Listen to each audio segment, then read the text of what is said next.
क्या बच्चा बिना मां के जगाए जगेगा क्या? संभव है? नहीं। मातृ शक्ति उस बच्चे को जगाती है।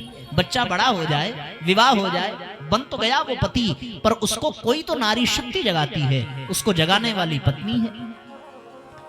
जब वही बूढ़ा हो जाए तो फिर उसको जगाने वाली कौन? वो कन्या बन जाती है। शक्ति वही है, कभी वो माँ के रूप में जगाती है, कभी वो पत्नी के रूप में जगाती है, कभी वो कन्या के रूप में जगाती है।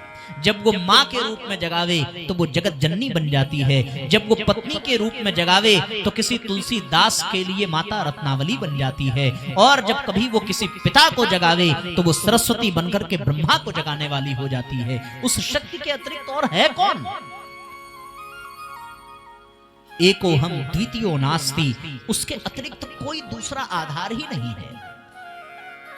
जब वो शक्ति भगवान विष्णु के साथ जुड़ जाए तो वो मां लक्ष्मी के रूप में प्रकट हो जाती है। जब वो शक्ति भगवान देवाधिदेव शंकर से जुड़ जाती है तो वही शक्ति मां पार्वती बन जाती है। जब वो शक्ति भगवान कृष्ण के साथ अवतार लेकर के आवे तो वो शक्ति राधा रानी कहलाने लगती है। और जब वो शक्ति असुरों का संहार करने के लिए जनक के खेत में एक घड़े में उत्पन्न हो जाती है और राम के साथ सहयोग करते हुए समूची लंका को जला करके नष्ट कर देती है, तो वो शक्ति माता सीता के रूप में, जगत जननी के रूप में सुशोभित हो जाती है।